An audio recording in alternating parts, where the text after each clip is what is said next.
So I just did another little recap of the course, and now Tim's going to take you through a little project description. You said this is in the Moodle shell? Yes, it is. Well, I'll let you Week 3. pull that up and find it.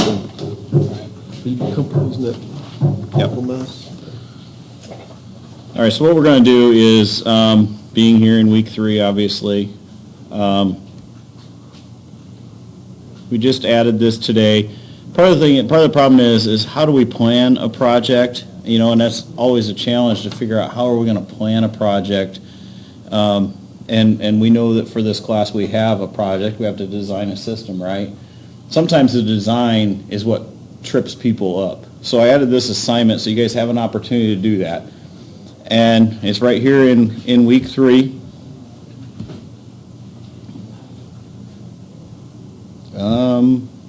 It's a Word document that gives you the text of it.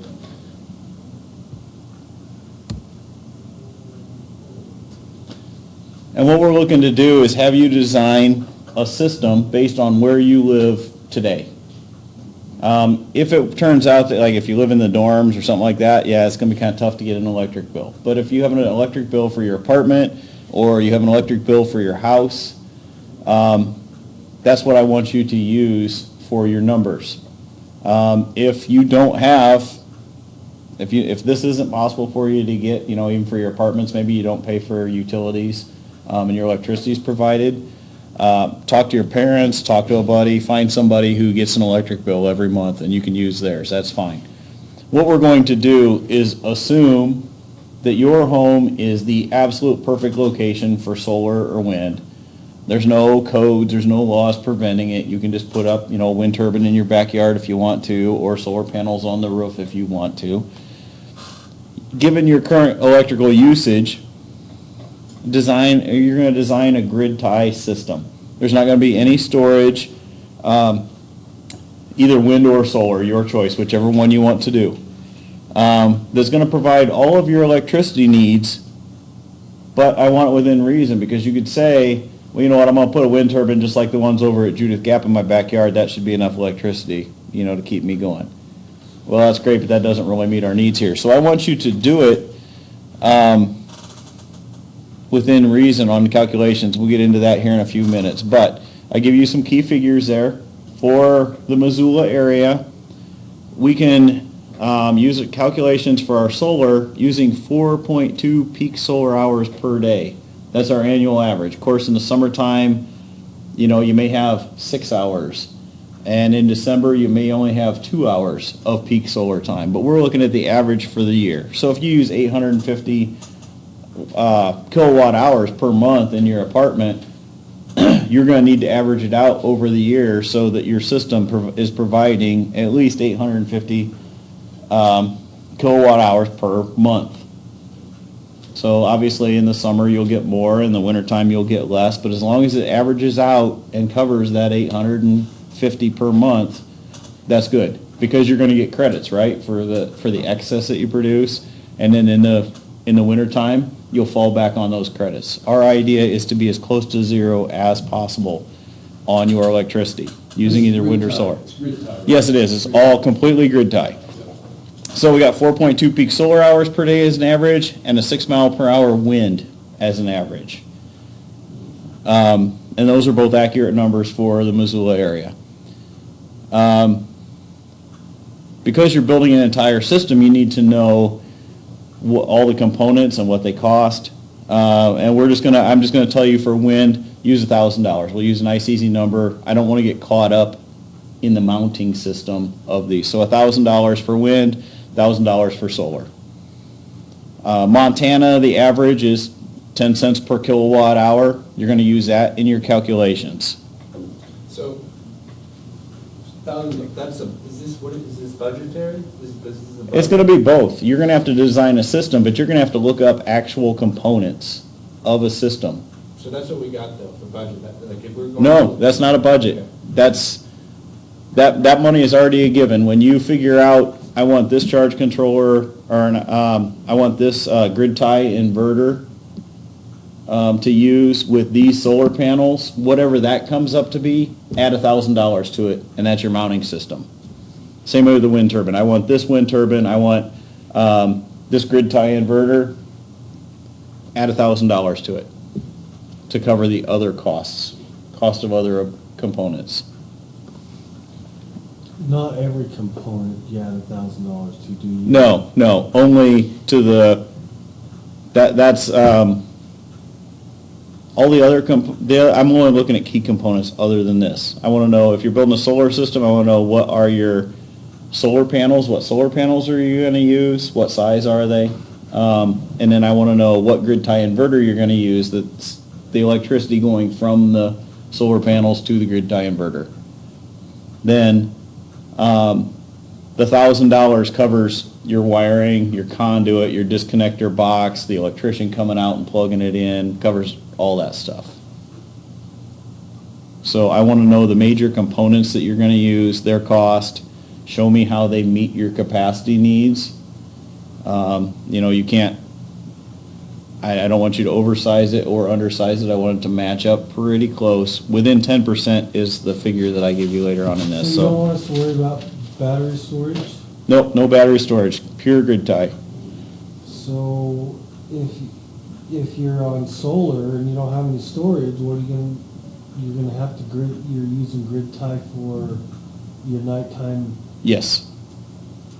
And that's what most systems that you see right now, unless they're off-grid, that's what you see. All these systems are popping up, California, Arizona, Hawaii, they don't have batteries in their basement. And actually, I was just talking with a buddy of mine who's looking at installing solar on his house. He had the same concern. This allows you to avoid the cost and maintenance of batteries. So this is typically what most people are doing, is a hands-free system. Now, your system that you design later on for the class project might be something different, and it may include storage. That's fine. This is just to get you So all started. your excess is being dumped back into the grid? Correct. And you're getting credit for it. So that's our net zero policy here in Montana. You can get credits for anything that you turn back in. Any excess that you produce, they don't pay you for it.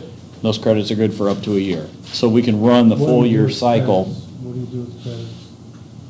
That's when you turn on the lights at 2, you get up to to go to the bathroom at 2 a.m. And you flip on the light switch, you burn, 1/100th of a kilowatt hour while you're doing your business. That's going to use up one of your credits that you made at 2 o'clock in the afternoon when the sun was shining bright. Yeah, and the idea there, your grid tie, when you've got your meter, and let's just say it's sitting at, whatever, 100 kilowatt hours, like the moment you plug in your system, you want it to be back at 100 kilowatt hours a year from now, or a month from now, or whatever that accounting period is. That's basically it. Yes. It's spun just as far forward as it's spun backward. I need a total of 8,467 kilowatt hours per year. Make me a system that gives me that, not all at once, but over the span of a year, it averages out to be roughly that. And I want it within 5%, plus or minus, because those credits aren't good for anything, so we want it close. Any additional capacity you put in is money lost. Right. You can, the best you can do on the Montana law is break even, or just pay your $5 or $6. It's kind of like the laws of thermodynamics. You're screwed going into it, Yeah. right? You can't win. So you want to design a system that will make you enough power for a year, but you're actually not going to use the power from your system. You're going to intermittently use grid tie. I see how it's. Right. Well, yeah. I need a tank of gas to drive from here to Seattle. I'm going to fill the tank here. And when I get to Seattle, I'm going to need gas. That's my 1 year, right? During that time, when I'm cruising out by Moses Lake on flat ground with a 30-mile-an-hour tailwind, I'm not using very much gas. That's my house at night when everything's turned off. I get over to Snoqualmie Pass and I'm climbing a mountain and still trying to do 70 miles an hour and not get run over by traffic, I'm going to be using a whole lot more gas. That's in the morning when I get up and the coffee pot's going and I'm cooking bacon and the taking a shower and doing all that stuff. So we're just trying to average it out over a year. We're keeping it simple. Your project later on is going to be more complex than this, but this is just to get you started thinking about what does a system look like. Project is due November 14th. Yes, you got some time, but it only takes, literally, I think you can do this in about 3 or 4 hours. But I wanted to give you plenty of time, and I wanted to start it now. I don't want to give it to you as due next week. I want you to have time to think about it, work on it, and this is just to get the ball rolling for your long-term project you're doing for the semester. So, so you got some time to work on it. I wouldn't wait till the 14th. I would start on it now because this information is going to be helpful to you for designing your project for the semester. So what it's going to look like in the end is basically going to be a page, maybe 2 pages of what is your kilowatt hours consumption, so we know, does this system match? A description, what'd you do, wind or solar? Did you go big, did you go small? Is it a pole mount, is it on the roof? What's it gonna be? What does it look like? Take a look at the specific components. Any one of them, I'm doing it right now for our solar and wind trailer. You can pull up the PDF that gives the exact specs of that item, and it'll tell you, this thing will handle 60 watts. This thing will handle, and that's not typical. Most of them are like 1,500 watts or more. It'll handle 60 amps, and it'll handle 600 volts. Well, if I do 6 solar panels, how many volts does that put out? I don't know. It depends on which one you choose, but we need to make sure that when you're looking at it, that component needs to be compatible with your solar panels. And we don't need to go into crazy calculations. Just as a general, if I have 6 solar panels, each one of them's putting out 40 volts DC, the thing will handle 600. I'm only putting 240 in. We're good. It matches up. It works. We know that's going to be okay.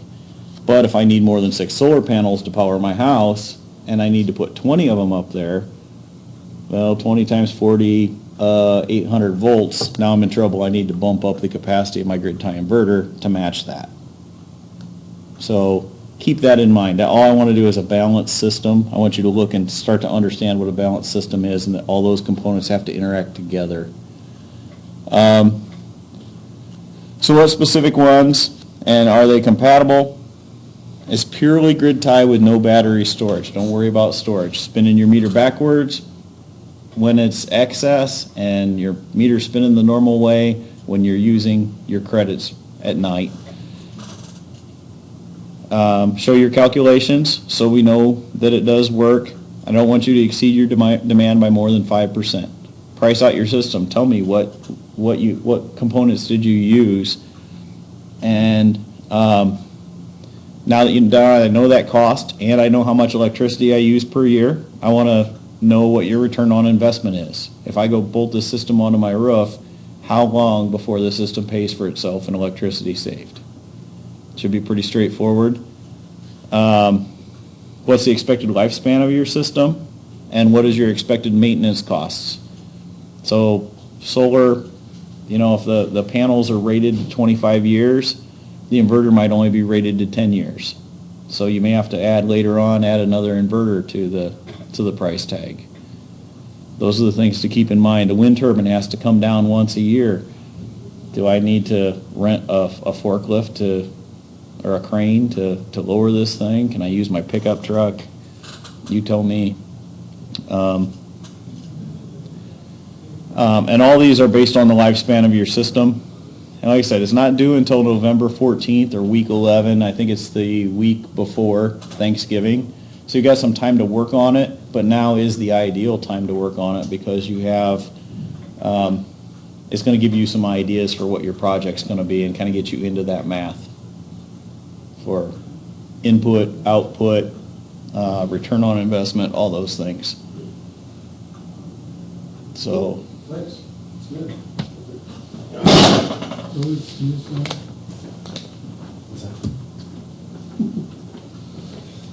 Okay, so we're in pretty good shape on time. Tim, thanks a lot. That's a really good, just cut and dry, good little package for kind of a warm-up project.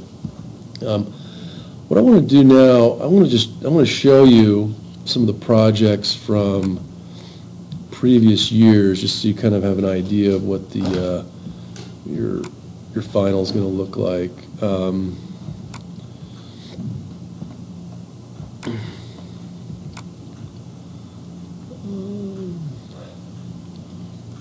Yeah, so there's a lot of good,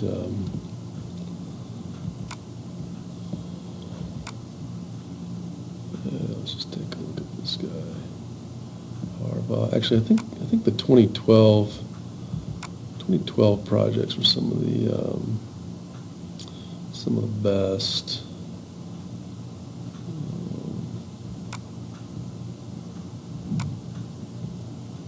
Oh, here we go. Even Farrell, pretty sure. Let's pick on Rob Holter a little bit. I think he had a pretty good one.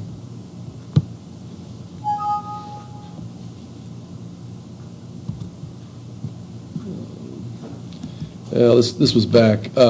Robert did a PV rather than solar thermal, but let's just take a look here. So he lists the address, lists bringing it up to standard.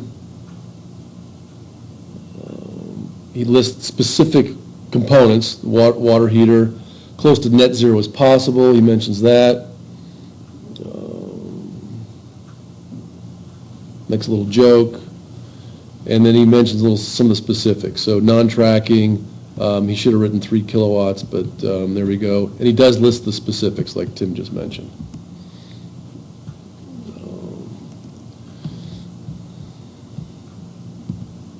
See if I can make this a little bit bigger. And you can see I've got some of my my comments on the side. And obviously, he's also telling me that he's exploring different options. So he's showing me that he didn't just go out there and pick the first thing he saw. He did some evaluation on different technologies that are out there and said, well, I don't want to do the solar tracks because of the high maintenance. Tim just mentioned that. Well, if the thing's going down every few months, how's that detracting from the overall value?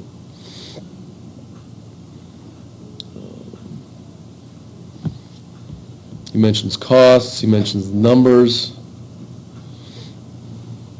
and explained his logic and his reasoning. If you're doing this professionally for a contractor, you're not going to go into all this detail, you're going to know it, but for academic purposes, it's very good to see this level of detail.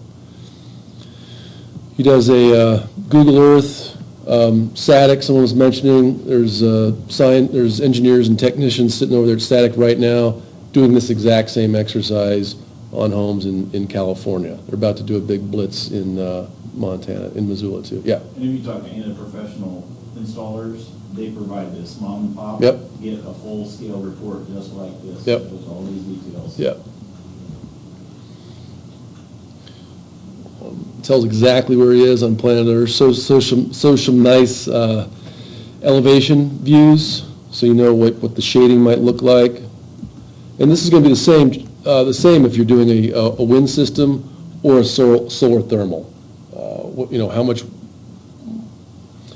surrounding topography is going to mess with your wind, or how much shading is going to reduce your solar thermal output.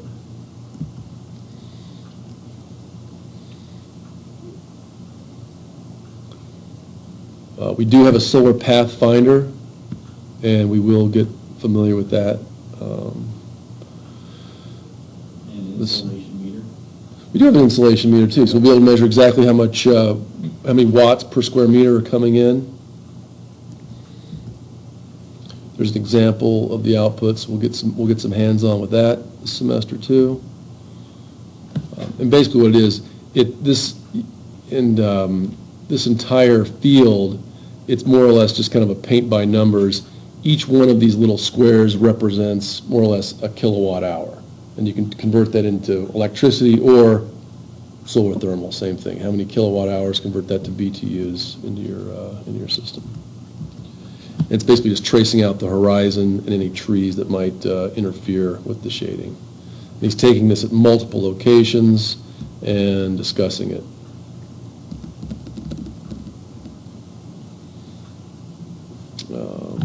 He talks about ground mount versus roof mount. In general, a pole mount's going to be, well, in a lot of cases cheaper, and it's also going to interfere less with your roof, kind of more plug and play, but it's, might suffer more from shade than a roof mount might. He talks about different options. Gets down into the detail. Talks about where the inverter is going to go. Starts to talk about the angle of the roofs. Obviously you don't want the thing at too high of a pitch, too low of a pitch. You want it at the optimal pitch. We'll get into that as well. Gets into the specifics of where the electrical panel is, the longer the lines. This is true in thermal too. The longer the lines are, the more leakage you have. Electric lines leak, so do thermal lines. Talks a little bit about the construction, exactly where the system is going to go. Does a drawing, so you'll have drawings like this, specifics on your own project. And here's the analysis. Tim said this is going to be critical in terms of balancing. When you get the most sun, when you get the least, how do you balance it, average it, so you at least break even. Shown some data. Converts into kilowatt hours, days per month. And again, I will post this so you can take a little bit more look in more detail. But this is, and here's his load analysis. He actually went through the house and figured out how much electricity was being used by the system. And again, if you're doing a wind system, this is critical. And if you want, and I encourage you to say, hey, combine a wind with the solar thermal. And if you want to throw some PV in there too, I won't stop you. He's using the vacuum cleaner 1.5 hours a day, 1.5 hours a day. So you said? His wife is. That's a lot of vacuuming. Woo! The Black and Decker coffee, Hour a day of coffee making. That seems like a lot. the Bresman data box only runs for 8 hours a day. Mm-hmm. He might balance it out. The Kodak printer, what's going on for 3 hours? You sure that's all vacuum cleaner? She got a plug-in? That seems like a lot of vacuuming. Clothes washing machine. That does seem like a lot of vacuuming. The washing machine works for 2 hours a day. It works for 5 hours a day. Maybe they got a lot of kids. I don't know. The freezer only works for 2 hours. 8 cubic. That's probably pretty accurate. Yeah. Well insulated. Freezer only works for 2 hours though? If you're not getting into it, yeah. She's vacuuming, she's a vacuuming.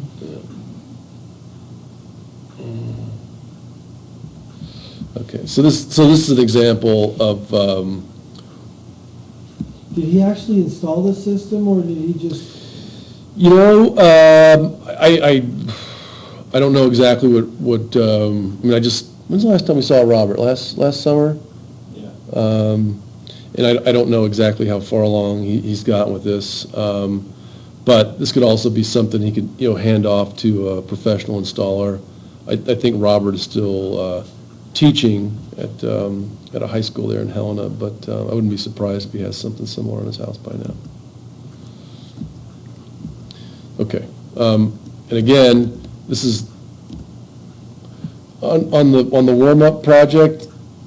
Then you do detail, we're doing $1,000. Yeah, so this is more detail. So get started on that sample project that Tim gave you. The sooner you get something to us, the sooner we can give you some feedback.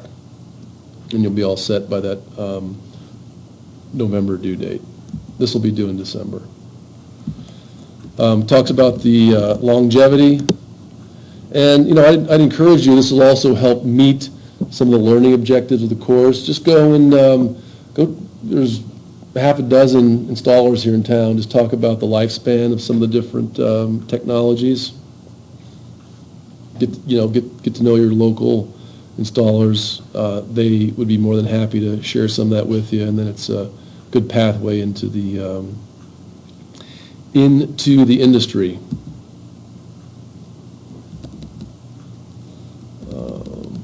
Northwest Energy does provide grants. They provided us with $40,000 grant to build our solar PV trailer.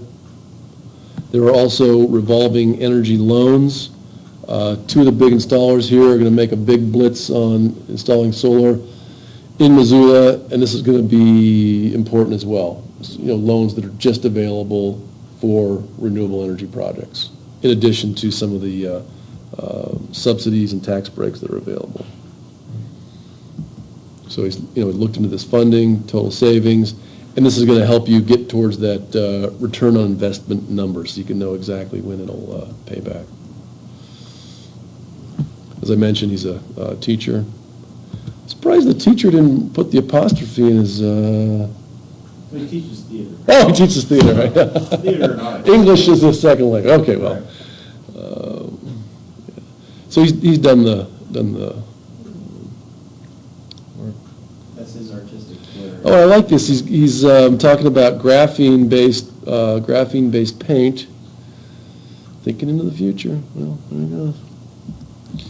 Okay, and he's got some references. So anyway, that's one example. And I'll put these up on the website so you can kind of get an idea of what you're getting into. Yes, that was fall of 2012. All right, so I'll take a little break here.